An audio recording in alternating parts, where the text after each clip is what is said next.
Pretty much every movie, whether amazing or terrible, has mistakes. However, they tend to go more unnoticed in great movies, simply because everyone watching them is so engrossed by what's going on. So, here are 5 mistakes from classic movies that might have snuck under your radar.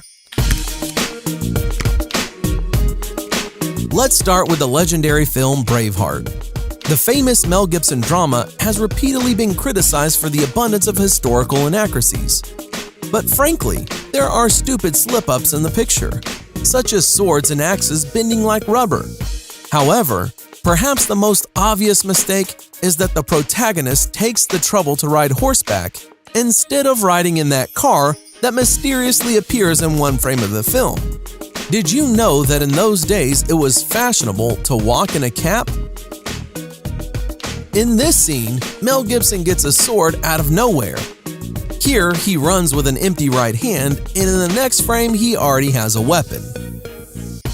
In the movie Jurassic Park, in a scene where a dinosaur enters the kitchen and children hide from it, there is a very strange and frightening moment.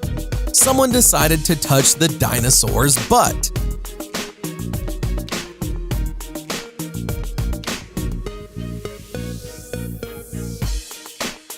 In the movie The Dark Knight Rises, here's the first time we're shown that Batman has a fighting technique called non-contact combat. How can you explain this scene? During a fight, one of the opponents falls without any contact to him. And this super epic mistake is during an expensive special effects scene in the movie Knowing. Surely you've noticed it. When Nicolas Cage comes to the policeman on the road, he begins to step back, looking behind him. Nicholas also turns around and is amazed at what he saw, but the falling airplane is coming from the side. Look again at this mistake.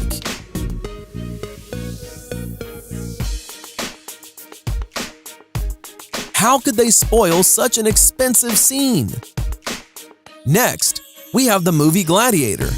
The movie setting unfolds almost 2,000 years ago. During the Battle of Maximus in the arena, you can see how, in addition to usual spectators, a reporter with a video camera came to see the battle. I'm guessing he's streaming a live broadcast of the battle on Ancient Rome TV. It also turns out that in hot weather, people came to the stands with plastic bottles of water. Very prudent. Also, very striking is the shoes people are wearing in Ancient Rome.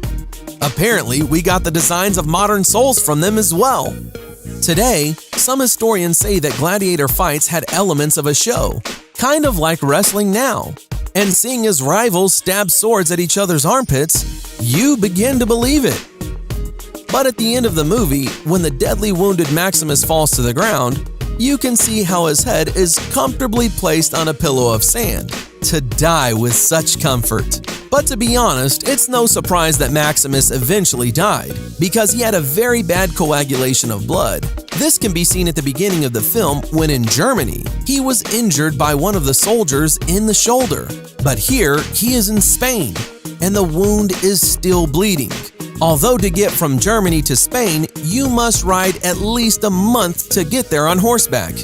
And again, hit the enemy's armpit. And poor Maximus at this moment, someone pours on the side with paint. And now the million-dollar question. What is wrong with this mother and son? Who noticed in these frames a stupid mistake? Write in the comments below. And in the aftermath, some more movie mistakes. In the movie Indiana Jones, Raiders of the Lost Ark, the action takes place in the 30s of the last century. Here, Indiana Jones is sitting in the city of Cairo with a monkey, and in the background is a guy in jeans and a t-shirt. Unusual style for Egypt of the 30s. In the second part of Iron Man, Natasha knocks down her partner with a clever trick. However, at the moment of the trick, she turned into a completely different woman. In general, Iron Man 2 is a mystical film.